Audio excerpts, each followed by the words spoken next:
სტუდიაში ქართულ ეკონომიკაზე, აღარ ფასებზე და ამ ფასებთან ბრძოლის ქართული ოცნების სტრატეგიაზე სასწავლებლად ჩემო მიერთა ბატონი რომან გოცირიძე, ეროვნული ბანკის ყოფილი პრეზიდენტი, პარლამენტის წევრი არაერთ გზის, სხვა შორის ყველაზე კარგად რაც მახსენდება ბატონ რომან თქვენი ზურაბ ჟვანიას სპიკერობის დროს პარლამენტში საბიუჯეტო ოფისის ხელმძღვანელობაა. ახლა რამ გამახსენდა არ ვიცი, მაგრამ გეტყვით რომ მიუხედავად იმისა, რომ მაშინ ჩვეულებრივ სახელმწიფო საჯარო მოსამსახურე იყავი და თითქოს იმ სისტემის მოსამსახურე ოფისი უნდა ყოფილიყო. მაშინ მე პარლამენტში ვიყავი და ჩემთვის როგორც ოპოზიციის წარმომადგენლისთვის იყო გამზადებული მშვენიერი ანალიზი, შეფასებები, რომელსაც მარტო პოლიტიკურად შეფუთვა ჭირდებოდა რაღაცების დამატება. იმდენად საინტერესო, ობიექტური, კრიტიკული იყო ხოლმე და იმის შემდეგ მაგ ოფისმა ჩაილურისყალი დალია კი არსებობდა ფორმალურად, ეხლა მე მგონი ეგეც გააუქმეს. ბოდიში მაყურებელთან ამ ასე თქვათ გადახვევისთვის, თუმცა ესეც მანიშნებელი არის სისტემის დეგრადირების ზოგადად. ბატონო რომან უყურებდით რა ერთად ეხა ჩვენ სიუჟეტს მე პირადად ძიმე ხასიათზე დავდექი, რატო იცით რომ ნახე ადამიანები გიორგი ვაშაძე, ლევან ხაბეიშვილი, რომლებიც პარლამენტში ამ თემებზე სულ საუბრობდნენ. აი უბრალოდ კი არ საუბრობდნენ პლაკატებით, ფაქტობრივი მტკიცებულებით, ვიზუალიზაციასაც კი ახდენდნენ იმისთვის, რომ თემისთვის ყურადღება მიექციათ, თუნდაც ქართული ოცნების წარმომადგენლების ფოკუსი შემოეტრიალებინა და მარტო დაცინის ობიექტები ხდებოდნენ. მაგრამ ხასიათი ამის გამო არ მაქვს დამძიმებული.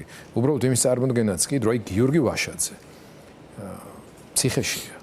სრულად წარმოუდგენელ გარემოებაში ვარ, თითქოს ჩვეულებრივად იქცა ეს მოცემულობა, რომლის მიღების სურვილიც არავის აქვს ნორმალურ ადამიანს, მაგრამ უბრალოდ მაყურებლისთვისაც ხშირად შესახსენებელია ეს ძალიან მძიმე რეალობა, რომელიც მათ შორის განაპირობებს აი იმ მანიპულაციურ, ასე ვთქვათ, უტიფრობებს, რომელსაც ხელისუფლება მიმართავს. მაგრამ მაინც რა არის მთავარი მიზანი საქართველოსნაირ ქვეყანაში მაღალი ფასების, უпростоრად მოსახლეობის ამ ფასებზე ხელმიუწვდომობის. ძალიან კარგი სიუჟეტი იყო, ყველაფერი ითქვა. მაგრამ რადგან საბიუჯეტო ოფისი ახსენეთ, გიორგი და მაშინ თქვენ პარლამენტში იყავით, ეს იყო 2000 წელი. ეს საბიუჯეტო ოფისი შეიქმნა 1998 წელს და ვინ შექმნა ეს? ეს შექმნა Deep State-მა. იგივეს კი. მაშინაც Deep State. კი, არა, მაშინ ძალიან შენიღბული იყო, თუ Deep State არსებობდა, მაშინ არავინ იცოდა. და იმდენად ასე ვთქვათ შენიღბული იყო ეს Deep State, რომ აი თორმე საბიუჯეტო ოფისი შექმნა საქართველოში. საერთაშორისო დონორი ორგანიზაციების დახმარებით. რა თქმა უნდა, ეს იყო USAID-ის დახმარებით, ამერიკის კონგრესის საბიუჯეტო ოფისის კურატორობით და ამერიკის კონგრესის საბიუჯეტო ოფისის თანამშრომლები ისხდნენ ჩვენთან პარლამენტში, მაშინ როდესაც თქვენ დეპუტატი იყავით და ბიუჯეტის შესახებ რაც კი რამე თანამედროვე ცოდნა არსებობდა, გადმოგწეს, გვასწავლეს. ერთი 5 ჯერ ვიყავით ამერიკაში და მე პირადად და ჩემი 18 თანამშრომელი იყო ალასკაშიც კი ვიყავით და ალასკაში რატო? სხვადასხვა შტატებში, მაგრამ ალასკაში არსებობს სპეციალური ფონდი. რაღაცა, ანუ ისეთი რაღაც, რომელიც აი ამ ასე ვთქვათ ეთნიკური ჯგუფების შენარჩუნებისათვის კეთდება, ოღონდ ნავთობთან დაკავშირებული. ანუ ფონდების არსებობის საკითხს ვიკვლევდით. რისი თქმა მინდა დღეს რაიმე სერიოზული პროფესიული მსჯელობა ბიუჯეტზე, ხარჯებზე, ფასების ზრდის მიზეზებზე, ეროვნული ბანკის ან მთავრობის როლზე ამ ხელისუფლების პირობებში არის მკვდარი. დღეს არ არსებობს არც პარლამენტი, საბიუჯეტო ოფისი არსებობს, მაგრამ საერთოდ თუ გაუგონია ვინმეს არ ვიცი, არც მთავრობა არსებობს ერთი, ასე ვთქვათ, კაცის ნება, რომლის დანაშაული არის ის, რაც ხდება. ყობახიძემ ფაქტობრივად განაჩენი გამოუტანა ქართულ ოცნებას საკუთარ თავსაც, თორსა ის პარლამენტის თავმჯდომარე იყო და რაღაც საპარლამენტო უმრავლესობის უფროსი და პირველ რიგში ბიზნა ივანიშვილს. რასაც აქ ყვებიან, თუ ეს სწორია და თქმა უნდა სწორია, ვინაიდან ხო 100%-იანი ფასნამატებით. არა, ფასნამატები შესულელი 100%-იანი არ არის და ამ რიცხვებსაც ისინი ამბობენ, არ უნდა ვენდოთ, როდესაც ამ მიზან მიმართულად სავაჭრო ობიექტებისაკენ და განსაკუთრებით აი ამ ქსელურ სუპერმარკეტების წინააღმდეგ დაიწყეს და დისტრიბუტორების წინააღმდეგ, რასაც თავისი პოლიტიკური კონტექსტიც აქვს, ამ შემთხვევაში მათი კვლევა აბსოლუტურად არაობიექტურია და ვინ გააკეთა კვლევა რა მეთოდოლოგიით, როგორ მოაგროვეს ინფორმაცია, არავინ არ იცის და რაღაც რიცხვები დახატეს. მაგრამ არასწორია მეორე მხრივაც ინფლაცია არ არის საქართველოში იმ ზომის, რასაც ხელისუფლება აჩვენებს. გაცილებით უარესია, რაც კობახიძე რასაც ამბობს, რომ იქ საფრანგეთში ფასებთან მიმართებაში თავარი არის ინფლაციის პრობლემა. რა თქმა უნდა, და როცა საფრანგეთში ამდენ ორჯერ იაფიაო და კიდე რაღაც აქონენსო ჩამოხდის ყავა და ბრინჯი თუ ციციბურა და ასე შემდეგ, ორჯერ იაფი შეიძლება იყოს და უშუალოდ იმ გაანგარიშებით, რასაც ესენი ასე ვთქვათ, ატყუებენ ხალხს. საქართველოში ინფლაციას აყალბებს მთავრობა სტატისტიკის სახელმწიფო სამსახურის მეშვეობით. თუ მართლა რაღაცა უნდა დაავალო გამოძიებას ან კომისიაში რომ შეიქმნას პარლამენტში ან სადმე და თუნდაც ჯანდაბას ვთქვათ სუსტო დაავალო პირველ რიგში უნდა შევიდეს სტატისტიკის სამსახურში და უნდა უთხრას რატომ აყალბებს წლების განმავლობაში იმ მაჩვენებელს, როდესაც ამბობ რომ ინფლაცია არის 4.8% და საშინლად ვატულობს ყოველწლიურად არა მარტო სურსათზე და მედიკამენტებზე და საწვავზე ყველა მემართულებით. ეს ანუ ინფლაცია გაცილებით მეტია ვიდრე ამას ხელისუფლება ასე ვთქვათ ჩვენ გვაჩვენებს და თვალში ნაცარს გვაყლებს. ისევე როგორც სხვა მაჩვენებლები, მშპ-ის მაჩვენებელი 7%-ით ზის და არაფერი 7-ით არ იზრდება, ამასაც სტატისტიკის სახელმწიფო სამსახური აყალბებს. ანუ ეს სურათი, რასაც ჩვენ ვხედავთ და ამ სურათში უზარმაზარი როლი არის ქართული ოცნების დანაშაულებრივი ქმედებების და პირველ რიგში კორუფციის როლი. მაგრამ თუ გვინდა რომ დავიწყოთ ინფლაციის ამ მიზეზებზე, ინფლაციით დავიწყოთ. მაშინ ჯობია დავიწყოთ ობიექტური, ასე ვთქვათ, მაკროეკონომიკური ხალხს ყველაზე მეტად საინტერესებს ანალიზით. რატო ვერ წუდება, რატო არ ხელმიუწვდომელი. და რატომ უნდა იყოს ეს ხალხი მართლა ყველა დაპატიმრებული, ვინაიდან ერთია, როდესაც ინფლაციას შენ ცუდი მთავრობის ცუდი მუშაობით ღებულობ და ეს შეიძლება იყოს შეცდომები და უცოდინარობა, იგივე ეროვნული ბანკის არასწორი საფულაცაკეთო პოლიტიკა, არასწორი საბიუჯეტო პოლიტიკა და ამ შემდეგ. ამ შემთხვევაში ეს არის პოლიტიკური პასუხისმგებლობის საკითხი. და ხალხმა უნდა გადაირჩიოს ეს ხელისუფლება და ან რა ვიცი თუ თავისი წასვლა არ უნდა, მაშინ უნდა გაუშვას. უხეშად რო ვთქვათ, ვინაიდან ეს არის პოლიტიკური ნაწილი, რომელიც არის უცოდინარობაზე აგებული, მაგრამ ძალიან დიდი კომპონენტი დანაშაულებრივ ქმედებებშია და მე ავხსნე ამ დანაშაულებრივ ქმედებებში, რაში მიუძღვის ხელისუფლებას ფასების დაში და ზოგადად ქვეყნის გაღატაკებაში როლი, როდესაც ქვეყნის ხალხი გარბის და დაიცვალა.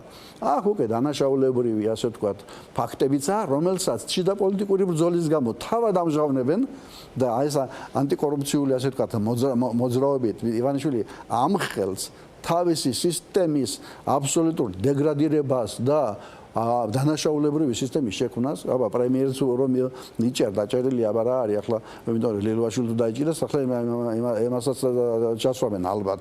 როდესაც ყველაზე დიდი პირი, ორი პირი დაკავებულია ინფრასტრუქტურის სამინისტროს და თავარი წამყვანი პირები, მინისტრი დაიჭირეს, თავდაცვის და ასე შემდეგ. ეს ის კი არ არის ასე ვთქვათ ბრძოლა ნეგატიური გამოვლენებების წინააღმდეგ, როგორც საბჭოთა კავშირში იტყოდნენ. ეს არის საკუთარი სისტემის და დანაშაულის მხილება. ამიტომ რომ დავიწყოთ მთავარი მიზეზებით.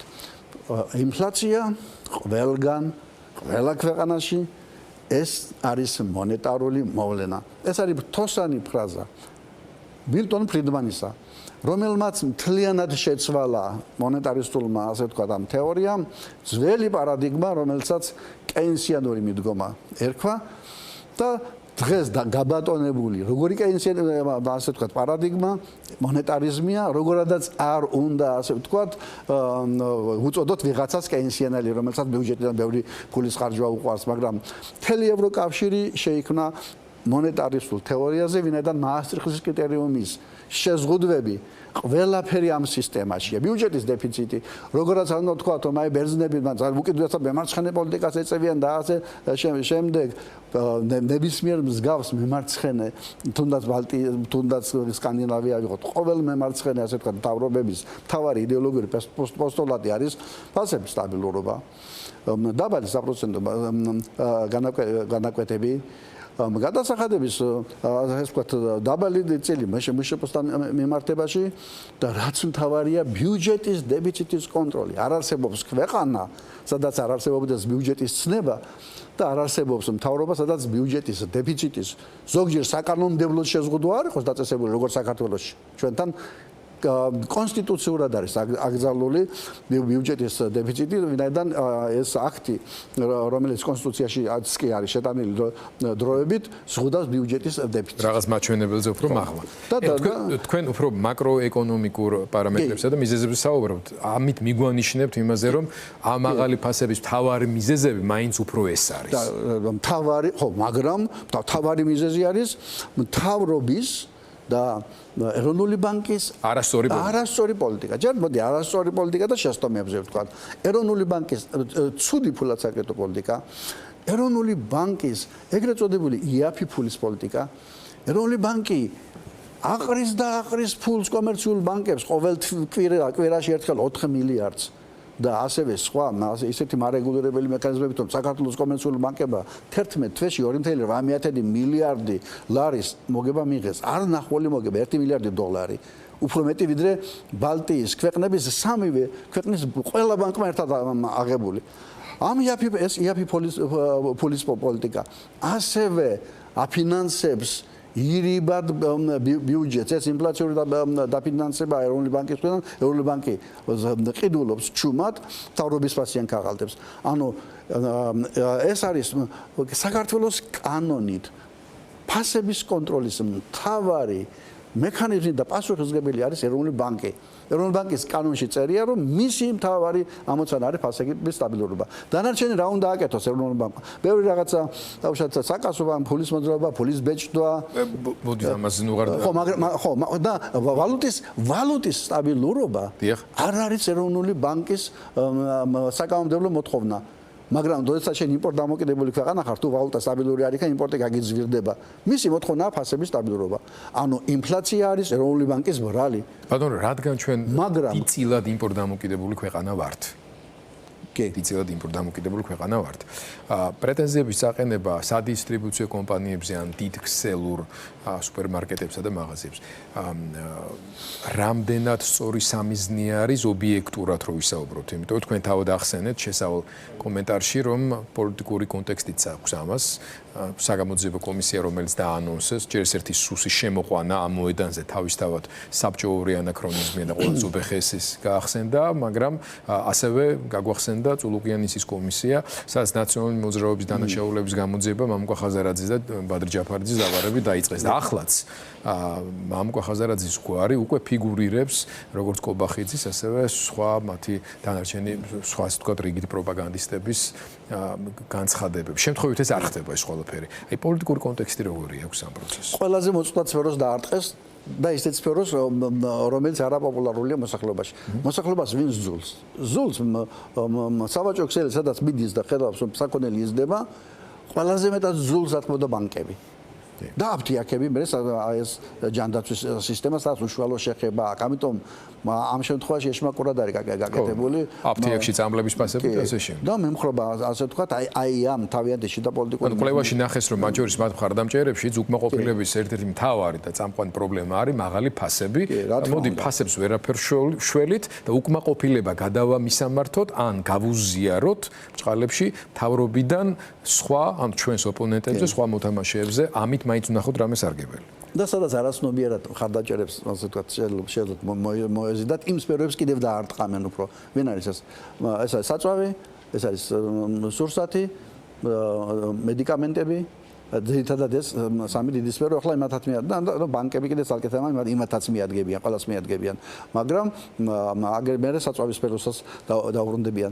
გიორგი, რადგან უკვე აი ამ დისტრიბუციის თემა ახსენე და მთავარი დღეს პრობლემა რაც არის მის ირგვლივ რომ ვილაპარაკოთ, მაშინ მხოლოდ თეზისების სახით და არ გავშლი ხა ცოტა ბევრი მომივიდა რომ ბანკის ირგვლივ საუბარი, თეზისების სახით ვიტყვი ერთ რამეს, რომ ობიექტურად ეროვნული ბანკი, ფულად საკრედიტო პოლიტიკა და საბიუჯეტო პოლიტიკა მთავრობის ბიუჯეტის დეფიციტი მილიონობით, ასეულ მილიონობით ფულის ფლანგვა, ანუ ერთია ბიუჯეტის ასე ვთქვათ არასწორი ხარჯვა, მაგალითად რაღაც დასაქმების სოციალური პროგრამაში 120 მილიონი გადაყარეს ერთ წელიწადში მარტო და 300 მილიონამდე დაიხარჯა და გააუქმეს ის პროგრამა და ასე შემდეგ, ასე პოპულისტურიც და კორუფციული ხარჯები, მაგრამ ის რომ ქვეყანა იძარცვება, თავად კობახიძემ თქვა 700 მილიონი მარტო დავზოგეთო, თუ დაზოგესად არის ოღონდ აი ამ ის სახელმწიფო საწარმოების სექტორშიო. და 3 დღის წინ საზოგადოებრივ მაუწყებელში თქვა რომ მარტო რკინიგზაში 50 მილიონი ლარი დავზოგეთ ხელფასების ასე ხარჯზე, ანუ ვიღაცები გაუშვითო, იქ მწარისულები ყავდათ გაფორმებული და ჩინოვნიკები, ministrები და ასე შემდეგ თანაშემწეება და 400 სახელმწიფო საწარმოა და 400-ში 5 მრჩეველს თუ დანიშნავ და ასე არის ყველგან გაფორმებული, ამით უმეტეს რკინიგზაში, გაზის სექტორში და ელექტროგადაცემაში და ასე შემდეგ, კიდევ უფრო მეტი ეს მართლაც ათეული მილიონობით არის. ეს ფული გაედინება კორუფციული არხებიდან. აი მაგალითად იგივე კარფური რო ვთქვათ. კარფურში 2013 წელს დაფუძნდა. კარფული არ არის ივანიშვილის მცდარიაზე გავრცელებული არაბების საკუთრება. ივანიშვილს ჰქონდა რაღაც 20 წლის წინ დეკლარაციაში ავსო და აი კარფური ჩაწერა და 20 წლის როგორც ერთ-ერთი აქციონერი. გლობალური ან კარფურის კი არა. მარტო საფრანგეთში 600 საქართველოში არაბული ეს არის თბილისის მოლი მცხეთასთან რომაა თვითონ შენობას ერთ არაბულ კომპანიას ეკუთვნის და იქ დაიქირავეს პირველად უკვე სხვა არაბულმა კომპანიამ დღეს არის 69 მაღაზია. პირველად კარფურმა მოგება მიიღო 5.5 მილიონი ლარი 2023 წელს და 2024-ში 21 მილიონი ქონდა წაგება. იმიტომ რომ ინვესტირებას აკეთებს. უკვე 69 მაღაზია ასე ვთქვათ გახსნა საქართველოში და რეგიონებშიც გავიდა. რა არის 5.5 მილიონი? 5.5 მილიონი ლარი არის სამჯერ ნაკლები 69 მაღაზია რომ უნდა ამუშავო 1500 კაცი უნდა ამუშავო ასე იწვალო იტანჯო 5.5 მილიონი მოგება მიიღო იმაზე სამჯერ ნაკლები ვიდრე ღარიბაშვილს აღმოუჩინეს სახში 6 მილიონი ნახევარი დოლარების სახით აი წარმოგიდგენიათ ამას პირობად რას ვაბამ რა როლს თამაშობს ფასების ზრდაში თუნდაც იგივე ფულის მასის ზრდაში ტოტალური კორუფცია. თქვენ ადარებთ ღია ეკონომიკას და ჭრილოვან ეკონომიკას. კი, აბსოლუტურად სწორია. ეს ცნება გაქრა ვარდების რევოლუციის შემდეგ ჭრილოვანი ეკონომიკა და კარგია როგორ ვთქვით. ახლა ამათ ჩაუждები სპეციალურად ამ ტერმინის აღორძინებასაც დავიწყებ. არ პირველად მოვისმინე ახლა. ჭრილოვანი ეკონომიკის ცნება 13 წელია საქართველოს ანალიტიკურ სივრცეში არ არსებობს და სინამდვილეში უზარმაზარი ჭრილოვანი ეკონომიკა ქვეყანაში განსაკუთრებით რუსეთიდან ამ შემოსული შავი და ზოგიერთ შემთხვევაში თეთრი ფულის სახით. რომ შევაჯამოთ, ფასების ზრდის მთავარი დამნაშავე არის ხელისუფლება. ხელისუფლების არასწორი ეკონომიკური პოლიტიკა, ხელისუფლების კორუფციული პოლიტიკა და ობიექტურად რომ რიცხვებში რომ ვთქვათ, საქართველოში 2021 წლიდან დღემდე 4 წლის განმავლობაში 2021-ს იმიტომ ვამბობ რომ შემდეგ რუსეთის აგრესია დაიწყო რუსეთის აგრესიამ სპეციფიკური რაღაცები შექმნა დიდი რაოდენობით რუსული ფული შემოვიდა და ასე შემდეგ ამიტომ ამ რიცხვიდან დღემდე საქართველოში ფულის მასა ეგრეთ წოდებული M2 ფულის მასა მიმოქცევაში თითქმის გაორმაგდა. დაახლოებით ეს არის 70%. საქართველოში 4 წლის განმავლობაში ფულის მასა აბსოლუტურად სწორია და შეიძლება რაღაც პატარა 70 თუ 75 რაღაც შემეშალოს ადვილი სანახავია ეროვნულ ბანკში და ეს არის ობიექტური მოცემულობა, მაგრამ რაც შეეხება ინფლაციას, რა თქმა უნდა, მთავრობა იტყუება, მაგრამ 42%-ით გაიზარდა საქართველოში ფასები 4 წლის განმავლობაში. აბა ვნახოთ სომხეთში რა ხდება. სომხეთში ფულის მასა გაიზარდა 40%-ით, ინფლაცია 4 წლის განმავლობაში სომხეთში გაიზარდა 24%-ით. აბა ვნახოთ აზერბაიჯანში. ანუ ორჯერ ნაკლებით ვიდრე საქართველოს ზრდის. ანუ ფულის მასის ზრდა და ინფლაციის ზრდა არის კორელაციაში. თუმცა იქ რუსული კაპიტალი შედინება და თანხების არანაკლები იყო და ისინი ზუსტად ისევე სარგებლობდნენ ამ შემოსავლებით და სარგებლობდნენ. იქაც ძალიან დიდი რაოდენობა. იმის თქმა მინდა რომ დაახლოებით ერთ და იგივე ფაქტორები მოქმედებდა ეკონომიკური ზრდის. პირველი ტალღა საქართველოს და სომხეთს მოასწავლა სომხეთში გადმორიცხებს სომხეთი ჩვენზე პატარა ქვეყანაა თითქმის მილიონით ნაკლებია მოსახლეობა. სომხეთში 4 მილიარდ ნახევარი ტრანსფერები ანუ გადმორიცხვები იყო რუსეთიდან. რუსეთის მოქალაქეები ჩვენსავით შევიდნენ სომხეთში. ახლა აზერბაიჯანში საოცრება ხდება. ფულის მასა გაიზარდა დაახლოებით სადღაც 30%-მდე, ინფლაცია იქაც დაახლოებით 25%. და აგერ მესამე ყველა მეზობელი ვნახოთ თურქეთში ფულის მასა გაიზარდა 200%-ით 4 წელიწადში ლირა ხომ განადგურდა თურქული ლირა ანუ 3-ჯერ გაიზარდა ფულის მასა და ამ პერიოდში 4 წელიწადში თურქეთში 75%-ით მოიმატა ფასებმა ანუ პირდაპირ მაკროეკონომიკური სურათი ვაჩვენებს რა კავშირშია ფულის მასის და ინფლაციის ზრდასთან. ეხლა შეიძლება დასვაგდე კითხვა. თუ ფული იზრდება, გვიხაროდეს, ეს ფული ხომ გადის ეკონომიკაში? ხო, მოძრაობს მოქმედებაში. გადის ხალხში, ეს ფულის მასის ზრდა კი ჩვენამდე არ მოდის, მაგრამ სადღაც მაინც ხომის და ხო მაკროეკონომიკურად შეიძლება ცუდი იყოს და იაფი ფულის პოლიტიკა ბიზნესის ახალისებას ემსახურებოდეს კეინსიანელი გეტყვის. მაგრამ ეს ხო სიმდიდრეს გისურვებს. სად არის ეს სიმდიდრე? ამაშია საქმე, თუ 700 მილიონი მოპარული იყო, მათ შორის საოცრებად იგივე კობახიძის თვითლუსტრაციას ეწევიან, როგორც სიტყვებით, ასევე აი ამ თუნდაც ქმედებებით. 348 მილიონიო რკინიგზის ტენდერებში დავზოგეთო. ანუ თურმე რკინიგზა ცალკე კიდე ენერგეტიკაზეც ილაპარაკა. კი, და ყველგან არ რკინიგზაში თურმე უნდა დაეხარჯა ვიღაცას დამუშავად 600 მილიონი და აქედან 348 მილიონი იყო მოსაპარი და ეს არ მოვაპარინეთ და დავზოგეთო. სად მიდის ეს ფული? როდესაც აგერ გზას აშენებ და 10 მილიონი რომ ღირს და 20 მილიონს რომ აძლევ. აგერ უკვე ინფრასტრუქტურის სამინისტროს ხელმძღვანელებს იჭერენ მოადგილე დაჭერილია აი ამ რეგიონული ინვესტიციების მუნიციპალური ინვესტიციების ფონდის დირექტორი დაჭერილია ახალმა მინისტრმა აგერ ერთი თვის წინ თქვა რომ ამ ფონდის მიერ დაფინანსებული პროექტების ნახევარი არის დაუმთავრებელი, ხოლო ზოგიერთი დაწყებულია, ფული გაცემულია, აი ეს თქვენი სიუჟეტები რო იყო ბაგაბაღების სკოლები და ასე შემდეგ და ესე იგი სამუშაო ასე იგი ფული წაღებულია, სამუშაო დაწყებული არის. ანუ ეს ფული სად წავიდა? ეს ფული წავიდა ქართული ოცნების კლანის, ასე ვთქვათ, ბობოლების პარტიული ასე ვთქვათ აქტივის მათ მიერ დაფუძნებული ბიზნესების მათი მფარველობის ქვეშ ყოფი ბიზნესების მათ შორის სხვათა შორის იმ ბიზნესებისაც ვისაც ახლა არ ვიწროვენ და რა საკითხეთანაც მივალთ მაგრამ გიორგი სანამ ამ საკითხთან მივარ კიდე ერთ რაღაცას ვიტყვი თქვენ მკითხეთ რომ აი ამ სფეროში რომ ფასები ასე იზრდება და იმპორტირებული საქონელია სპეციალურად ხო არ შეარჩიეს ეს რაღაც მიზნისთვის მაგრამ ამას აბათილებს მეორე ლოგიკა. ფასები მარტო მანდ კი არ იზრდება.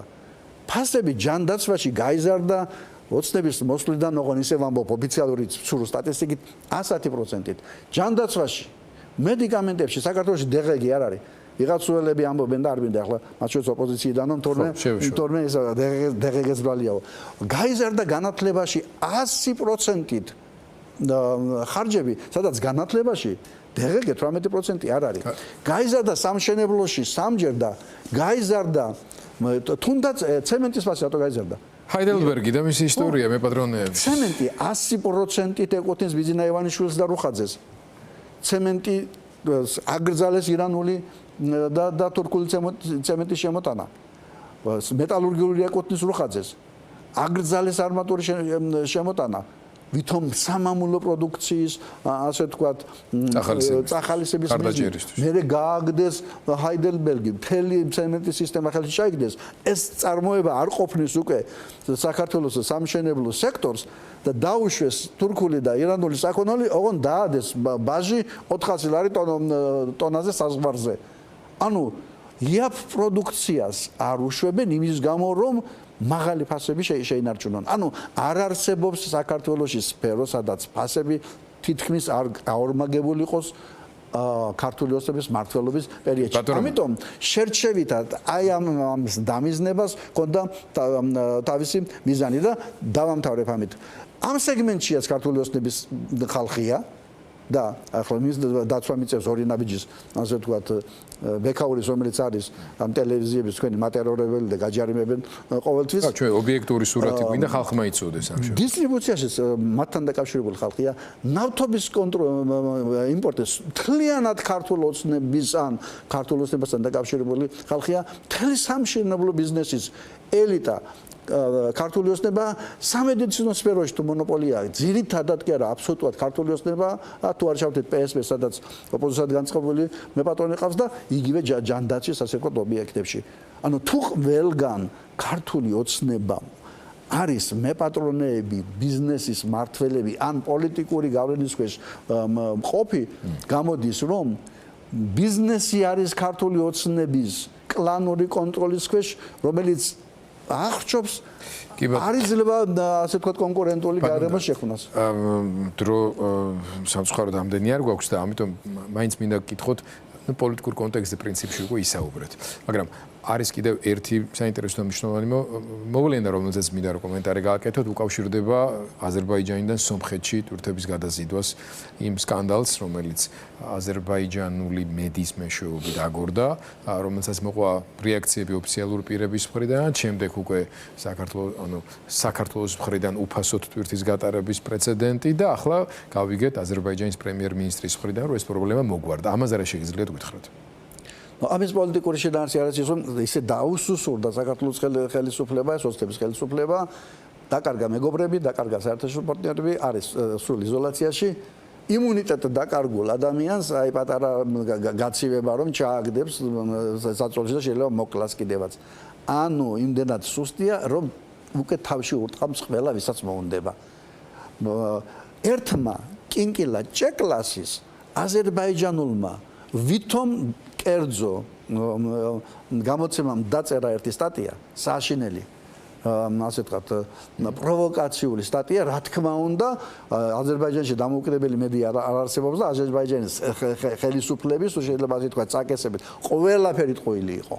ყველაფერი, რომ თურმე სომხეთ აზერბაიჯანიდან შემომავალი ტვირთის საწვავი სომხეთში საქართველოს გავლით ისეთი ტარიფი 20-ჯერ დიდი ტარიფი დაუწესეს და მუქარა პირდაპირ მუქარა და ირიბადი გულისხმობა აგერ ხვალ გაზი მოგინდებათ ეს გაზის კონტრაქტ თვის ბოლოს გადის და მოდით ახლა დაწიეთ ტარიფები და ისე შეშინდა საქართველოს ხელისუფლება რომ ადგა და უფასოდ გაატარა პირველი ეს ეშელონი და აქედან რა ტვირთით მოძრაობს საქართველოსთვის ან აზერბაიჯანისთვის ეს არის წვეთის ზღვაში ვინაიდან თავად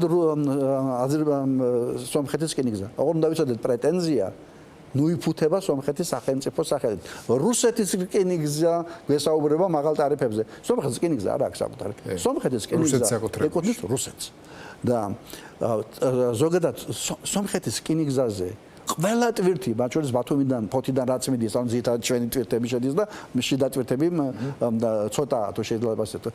სომხა 1.4 მილიონი ტონაა. 10-ჯერ მეტი მთელი სომხეთის რკინიგზისა ტვირთებმა ვიდრე საქართველოს რკინიგზა. აზერბაიჯანიდან ყულევში 2-ჯერ მეტი ტვირთი შედის. ვიდრე მთელი სომხეთის რკინიგზის წლიური ბრუნვა. ამ ციფრებს რა თქვა ნიშნავს? იმიტომ რომ არავითარი არსებითი ფინანსური ინტერესი და გაბრაზების საფუძველი არც სომხეთს ჰქონდა, არც აზერბაიჯანს, მაგრამ საოცრება ის არის, რომ ერთი კვირის წინ სომხეთის ეკონომიკის მინისტრმა თქვა, რომ ყველაფერი კარგად დამთავრდა, ძმურად დამთავრდა, პრობლემა იყო არსებულთან შედარებით მაღალი ტარიფი შემოთავაზება. შედარებით მაღალი ტარიფი შეიძლება იყოს 20-30% და არა 20-40%. რაც გუშინ მოხდა. აზერბაიჯანის საგარეო საქმეთა მინისტრმა თქვა, რომ ყველაფერი მოგვერდა, სასურველი ტარიფი დაწესდა და ვითომ პრობლემა მოგვარებელია. პრობლემა სხვა არის, სამიზნე სხვა არის. სამიზნე არის, რომ აზერბაიჯანს უნდა და ყულევის თავის ტერმინალთან დამაკავშირებელია ეს 2,5 მილიონი ნავთობის ტარიფების შემცირება. ამიტომ უნდა შექმნას ეს პრეცედენტი აქედან ტარიფების რო იქნება. ერთი პრეცედენტი შეიქმნა მეორემ საქართველოს ხელისუფლებამ სისუსტე აჩვენა. ჩვენი სისუსტე და მოწყვლადობა, მათ შორის მეზობლებთან ამ ნაწილში მოლაპარაკებადობის პოზიციებსაც ასუსტებს. უნდა დავასრულოთ. კი. ხო, და მაშინ მე დავასრულოთ, რომ აზერბაიჯანმა ბევრი სხვა რამეც გადის, ასე ვთქვათ, და ბევრი სხვა კომპლექსურია ზოგადად. კომპლექსურია, რა თქმა უნდა, ჩვენი სტრატეგიული პარტნიორები არიან, მაგრამ ძალიან გულუბრყვილ უნდა იყო ადამიანი, მათ შორის ოპოზიციის წარმომადგენლები, რომ გიხაროდეს შენი ქვეყნის დაკნინება იმის გამო რომ თუ გონია რომ რაღაცით ეს პოლიტიკურად ოპოზიციას გამოადგება. ეს არავის არც გახარებია ბატონო რომ იყო მაჩვენებელი სისუსტის როგორც თქვენ. ვიტყოდ როცა იმუნიტეტი დაქვეითებულია. ეხლა უკვე ერთი მხარეს და მეორე მხარეს ზეიმობს და მაშინ ის ოპო ექსპერტები თუ ზოგიერთი ოპოზიციის წარმომადგენელი რომ უკიჟინებდა ხელისუფლებას, აბა ასე ვთქვათ, გვიღუპა ურთიერთობას და აბა ტარიფი დაწიო, ეხლა გამოვიდნენ და უნდა თქვან რომ პოლიტიკური დივიდენდები ჩაიწერონ. უნდა თქვან რომ ჩვენ დავაძალეთ ოცნების ხელისუფლებას და გავიმარჯვეთ. მაშინ დივიდენდსაც მოპოვება უნდა, აბა ამბობდეთ მე შეგისრულოს და როლი არ აღიარო, მაგრამ არ არის ასე. როდესაც ქვეყანა რომ მთავრობა როცა აგებს ყოველთვის არ იგებს ოპოზიცია. გარეთში ოცნებამ წააგო. მაგრამ ეს ოცნების ხელისუფლების აგება კი არ არის. გარეთში საქართველოს დამარცხდა. მადლობა ბატონო რომა, ძალიან დიდი მადლობა ესეთი ვრცელი და ასე ვთქვათ შინაარსობრივი და ასევე კონტექსტურად ახმადი. მადლობა თქვენ. არისთვის დაგემშვიდობებით თქვენ.